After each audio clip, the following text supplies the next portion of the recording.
Halo teman-teman semuanya, jumpa lagi dengan saya Bang Kowi. Di video kali ini kita akan membahas komentar berikut. Bang Kowi, aku jadi agak was-was dengan masa orientasi. Kepikiran yang abang bilang, nanti kita lulusnya formasi apa, terus disuruh apa, meski beda kerjain aja. Apa nggak boleh idealis bang? Terus kadang-kadang aku jadi teringat ada tempat kerja yang anak baru dibebankan tugas yang harusnya memang bukan kerjaan dia. Dan bisa-bisa lama-lama kalau diturutin, ntar keterusan gimana bang? Apa nggak boleh nolak kalau disuruh di luar job desk kita? Kalau di kantor kan beda sama guru bang. Gimana nih Bang Kowi? Kasih pencerahan dong, apa nggak boleh nolak yang bukan job desk kita selama masa orientasi? Karena kalau semua yang disuruh kita lakonin, ntar keterusan gimana Bang? Kan ada tuh lingkungan kerja yang orang-orang di kantornya pada asas manfaat sama anak baru. Gimana nih Bang Kowi? Oke, pertanyaan ini menarik untuk kita bahas ya, karena memang hal ini juga lumayan sering terjadi juga bagi anak-anak baru yang masuk di dunia kerja, apalagi lingkungan ASN gitu ya. Tapi yang perlu dicatat adalah teman-teman, tidak ada lah yang namanya ibaratnya kalau misal anak apa ya, zaman sekarang itu kayak perpeloncoan itu nggak ada ya, saya pastikan nggak ada. Jadi saya klarifikasi dulu nih. Jadi waktu itu memang di video sebelum-sebelumnya, saya lupa video yang bahas apa gitu, saya pernah menceritakan, saya punya teman dia itu formasinya ngambil A, tapi ternyata job list-nya dia disuruh mengerjakan di posisi B. Harusnya yang A, tapi dia disuruh ngerjain B. Dan itu ada alasannya teman-teman. Jadi tidak langsung semerta-merta disuruh langsung ngerjain yang lain gitu. Karena memang ada aturannya, dan teman-teman kalau memang tidak bersepakat juga boleh untuk menolak gitu ya. Saya ceritakan ke teman saya waktu itu ya. Jadi kan di suatu instansi itu biasanya kan ada yang namanya itu analisis kebutuhan pegawai gitu ya. Oke, katakanlah di posisi formasi A itu butuh 2 orang katakanlah, tapi tiba-tiba ternyata ketika itu sudah muncul di informasi BKN, ternyata di instansi tersebut dinyatakan butuhnya 4 gitu ya, padahal 2 ini kebutuhan realnya, tapi ternyata di BKN itu apa tertulis 4 gitu. Akhirnya ya 4 yang keterima, otomatis ada 2 yang nggak bisa berada di posisi A karena kan memang sudah terisi gitu. Nah, akhirnya 2 orang ini disuruh ngerjain di posisi B. Tapi ini secara level skala pekerjaan itu sama. Jadi nggak lebih berat, enggak, tapi hampir serupa gitu loh. Nah, itu yang terjadi di teman saya. Jadi logis kenapa nyuruhnya langsung ke tempat lain. Karena memang di sini penuh, karena memang itu sering terjadi. Nggak usah jauh-jauh. Misal saya di lingkungan kerja keguruan gitu ya. Itu juga sering terjadi. Di sekolah saya harusnya butuh untuk guru mata pelajaran A, tapi ternyata ketika kita sudah ngajuin analisis kebutuhan butuh pegawai di guru untuk posisi A, ternyata kita malah nggak dapat, malah kita dapatnya di posisi guru yang sebenarnya sudah ada, tiba-tiba kemasukan lagi, akhirnya terjadi yang namanya overload. Ya ketika overload ya mau tidak mau akhirnya ya guru ini diberi pelajaran yang lain di luar rumputnya. Itu kalau masih jamnya masih aman. Kalau nggak aman maka kalau overload ya mau nggak mau salah satu dari mereka harus ada yang rela mutasi, misalnya begitu ya teman-teman. Jadi yang jelas yang perlu saya luruskan di sini adalah teman-teman nggak perlu khawatir terkait hal ini, karena pihak atasan itu pasti akan mempertimbangkan lah. Jadi tidak langsung wah ini anak baru ini langsung aja deh kita nggak taruh di posisi formasinya tapi langsung di formasi yang lain yang berat. Nggak mungkin kayak itu, karena atasan juga nggak berani. Jadi atasan nggak berani menyalahi aturan gitu, karena ini sistemnya kerja pemerintah atau negara gitu ya. Jadi teman-teman misalnya mendapatkan situasi tersebut, misalnya tidak ada kelogisan gitu ya, misalnya formasi teman-teman ngambilnya formasi posisi A gitu ya, tiba-tiba disuruh ngerjain B tanpa alasan yang jelas, teman-teman boleh untuk menolak gitu ya. Dan boleh untuk misalnya kalau udah nolak tiba-tiba tidak dikonfirmasi, tidak diiyakan sama atasannya, boleh teman-teman nanti konfirmasi ke BKD bilang bahwa teman-teman bekerjanya tidak sesuai formasi gitu loh. Nah, tapi kayaknya kalau seperti itu saya belum pernah menemukan gitu ya. Rata-rata atasan selalu logis dan selalu berbicara baik-baik seperti halnya yang dialami teman saya. Pasti baik-baik berbicaranya itu. Jadi disampaikan bahwa posisimu sementara ini sudah terisi gitu. Jadi akhirnya disuruh mengerjakan yang lain dulu sampai yang ini misalnya yang sudah terisi itu mungkin menunggu 2 tahun pensiun baru nanti bisa mengerjakan posisi tersebut. Dan biasanya posisi yang dikasihkan atau diberikan itu juga nggak jauh beda secara skala pekerjaan. Nah, sekarang yang perlu kita bahas adalah tentang situasi pekerjaan nih.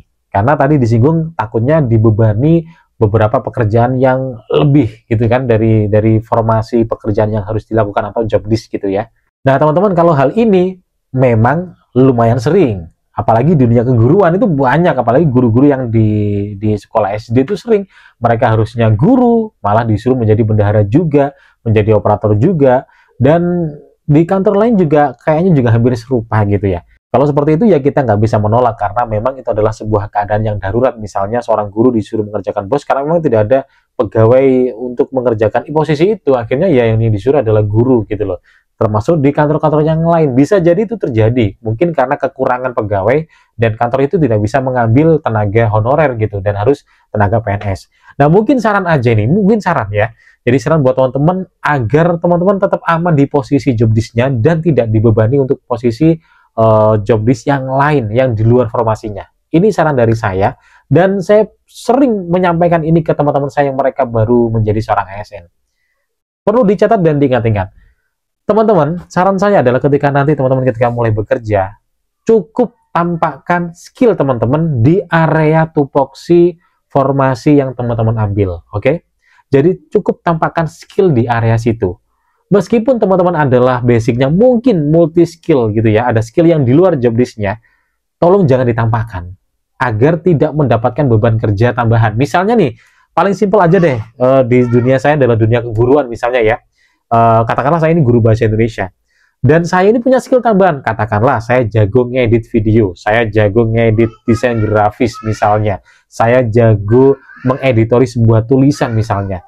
Nah hal-hal ini di luar tupoksi saya sebagai guru mengajar itu ya tidak perlu saya tampakkan, karena kalau saya tampakkan khawatirnya nanti saya akan mendapatkan beban pekerjaan yang di luar tupoksi saya. Akhirnya saya kalau ada apa-apa, ada informasi apa, butuh bikin desain, saya disuruh bikin. Butuh kegiatan yang didokumentasi, saya disuruh buat, edit, dan lain sebagainya. Jatuhnya nanti akhirnya takutnya sakit, terus kita capek gitu kan ya. Nah, jadi saran saya adalah cukup tambahkan skill di area lingkup formasi job desk-nya teman-teman aja. Oke, kalau teman-teman punya kemampuan lebih, mending di-keep aja gitu ya. Jadi cukup silakan bekerja dengan maksimal, tampakkan skill semaksimal mungkin di area job desk formasi yang teman-teman ambil. Oke, di luar itu mending jangan deh. Karena takutnya kalau misalnya ada oknum-oknum tertentu, mungkin senior kita atau atasan kita gitu ya, akhirnya kita disuruh ngerjain ini itu, dan kita berkeringat, dan keringat kita itu kering gitu istilahnya, dan kita hanya dapat capeknya aja gitu, akhirnya kita bisa menjadi lelah, menjadi merasa kayak frustasi, capek gitu kan, merasa tidak adil dan lain sebagainya. Itu saran dari saya, untuk berjaga-jaga. Mungkin aja ada oknum-oknum tertentu yang mungkin akan apa ya, bertingkah seolah-olah memanfaatkan kemampuan teman-teman. Tapi kalau teman-teman merasa di tempat kerjanya itu baik semuanya, lingkungannya oke, dan teman-teman kayaknya ini perlu nih saya bekerja totalitas dan berhikmat untuk kantornya, memajukan kantornya, jadi ya silakan tampakkan semua skillnya bahkan di luar tupoksi job list teman-teman. Silakan tampakkan, karena teman-teman memang nuraninya itu bagus, ikhlas gitu ya, all out untuk kantornya, apapun pokoknya bakal saya lakuin untuk kantor saya, meskipun bukan sesuai dengan job desk saya. Silakan kalau teman-teman punya karakter seperti itu dan itu termasuk bagus gitu ya. Jadi ini adalah saran dari saya, silakan kalau teman-teman memang sudah siap dengan situasi untuk melakukan yang terbaik buat kantornya, disuruh apapun siap pokoknya mengabdi untuk negara, nggak peduli dengan job desk-nya, silakan tunjukkan semua skillnya gitu ya, monggo. Tapi kalau teman-teman misalnya tidak siap dengan situasi seperti itu dan pengennya ya tetap stay aman-aman aja di lingkup job desk-nya, ya lebih baik skill-skill yang tidak ada hubungannya dengan job desk mending di keep dulu aja lah, tidak perlu ditampakkan. Suatu saat kalau memang ada keadaan darurat yang memungkinkan atau apa ya, yang memaksa teman-teman harus menampakkan karena ini untuk menyelamatkan mutu dari kantornya, barulah monggo silakan dikeluarkan. Itu yang bisa saya sampaikan di sini. Jadi sekali lagi tidak perlu khawatir ya, buat yang tadi yang tanya, tidak perlu khawatir karena teman-teman boleh kok menolak kalau memang itu tidak sesuai dengan job desk yang tertulis di formasi teman-teman. Tapi ingat, menolaknya harus dengan yang sopan, yang santun, seperti menolaknya seorang bawahan ke atasan. Kalau bisa tanya alasannya kenapa teman-teman, misalnya nih teman-teman disuruh mengerjakan di posisi lain, tanya alasannya. Kalau alasannya logis, saya pikir jangan ditolak lah ya, karena kalau alasan logis ya mau bagaimana lagi, karena memang itu juga sering terjadi, formasi di instansi itu butuhnya sekian malah dapatnya sekian, tidak butuh malah dapat gitu loh. Jadi akhirnya terjadi overload pekerja juga sering terjadi seperti itu. Jadi lihat dulu, kalau alasannya logis ya sudah silakan dilakukan, dan saya yakin pekerjaannya tidak akan lebih berat daripada formasinya. Bahkan banyak yang malah lebih enteng. Kayak teman saya itu malah lebih enteng. Harusnya dia harus menganalisis dan lain sebagainya, malah dia lebih enteng karena berhubungan dengan pengarsipan aja gitu.